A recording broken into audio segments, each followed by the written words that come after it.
Hello everyone, hope you're keeping safe, hope you're keeping sane. Now here in England, we are at the moment as a nation holding our breath, awaiting the announcement of the new tier system and finding out effectively what our fate is going to be for the next at least 2 weeks, possibly much longer.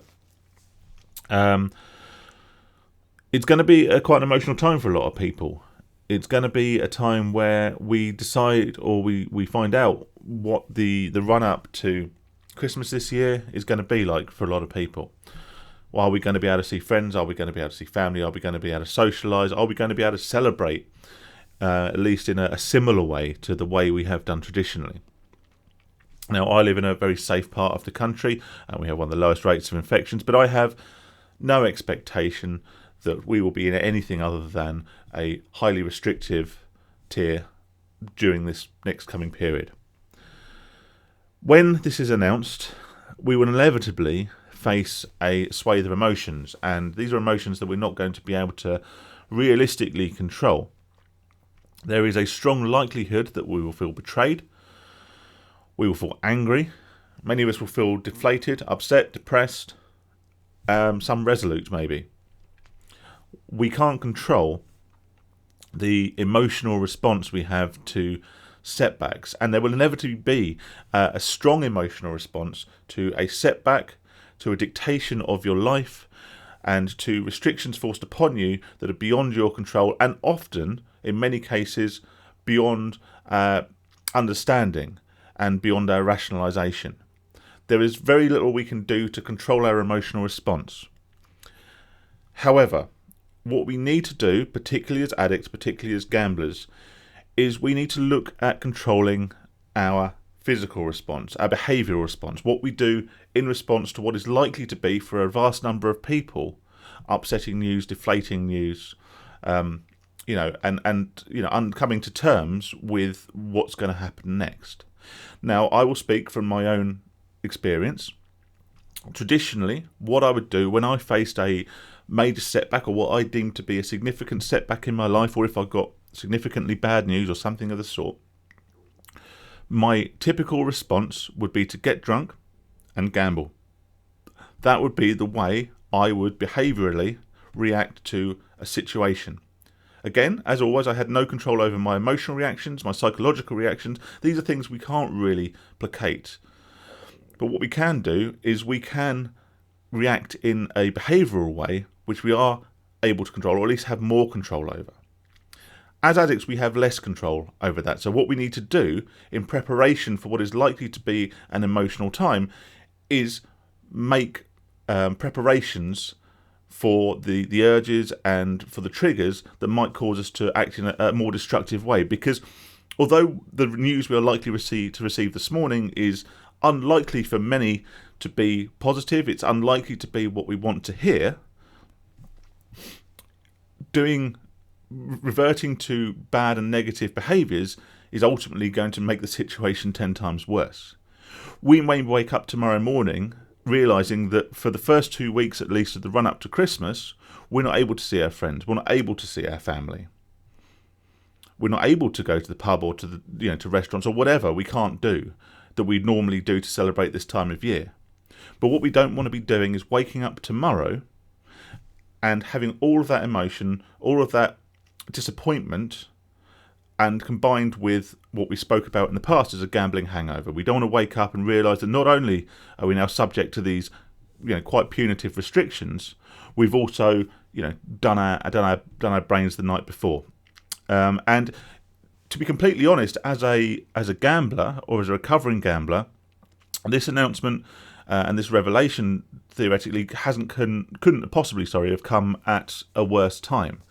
For many, as I spoke about in one of my previous videos, tomorrow, which is Friday, and theoretically the early hours of tomorrow morning, will be payday for us. And payday, as we know, and as I've discussed in many videos previously, is a particularly dangerous time for gamblers and for addicts.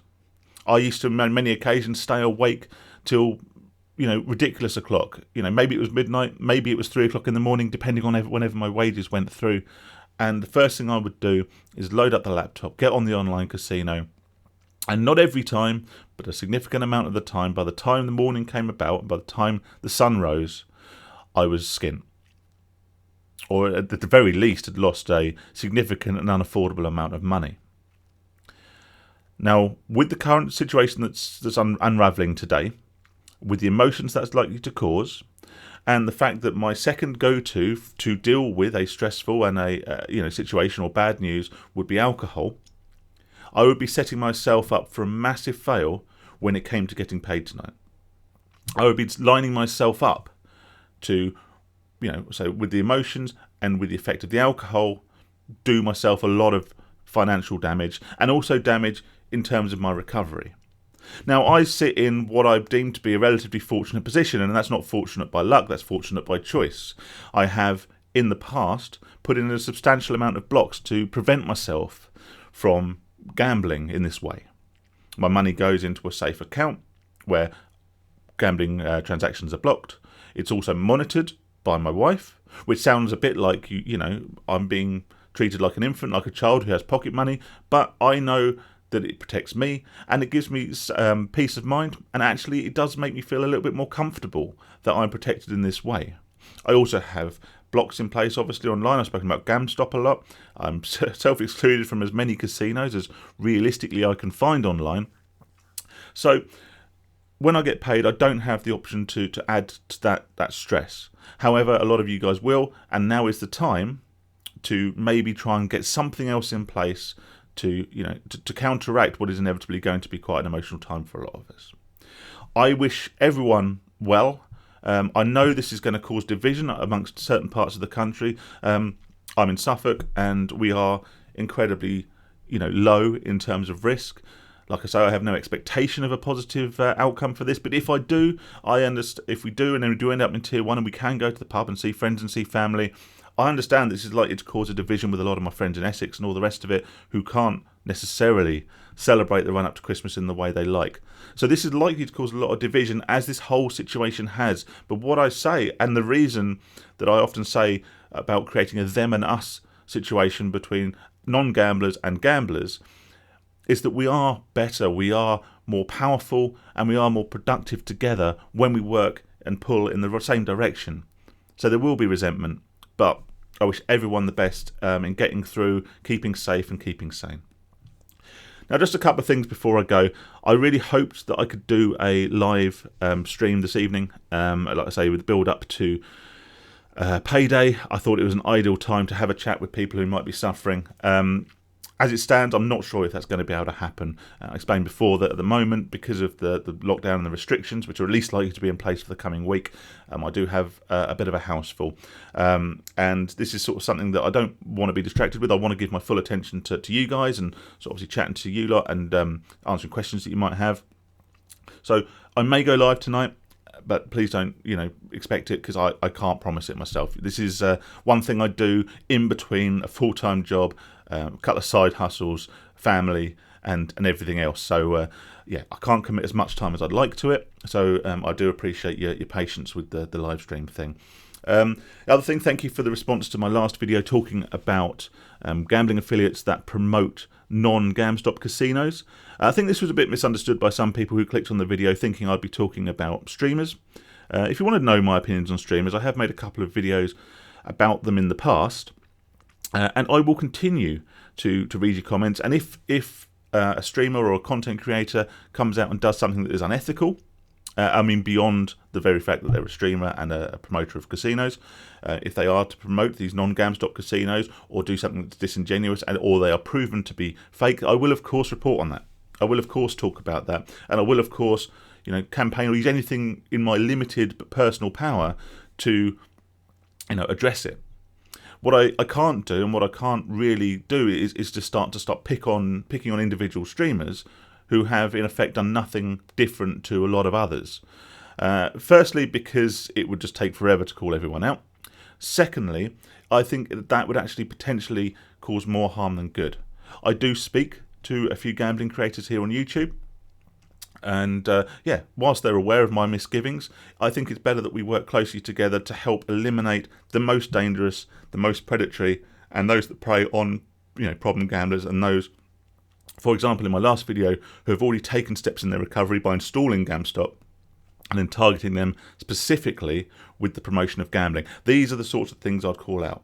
I have called out streamers in the past. I spoke about Dazza at the beginning of the first lockdown when he rushed out a video in order to promote a new casino, obviously with the idea of capitalising on people's spare time. I did talk about that, and I did also do that video where I spoke about one of Craig's tweets, Craig Slott's tweets, and then we had a back and forth, and actually I feel we got something productive out of that.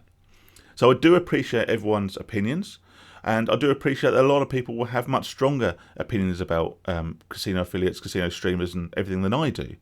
And that's absolutely fine. Everyone is very, very entitled to their own opinion. I welcome everyone's opinion, and I welcome you to share it in the comments section. What I would say is if you do feel particularly strong about this, there is absolutely nothing to prevent you from doing what I do. Make a video about it. Talk about it.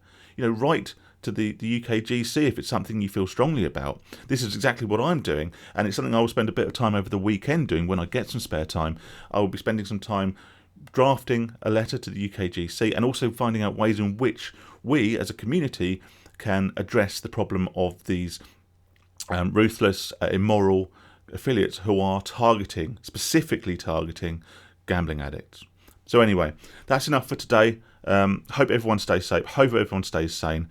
Let's all work together. Let's all stick together. Let's be stronger and pull in the same direction through these horrible times. You'll notice I've not got very political in this video.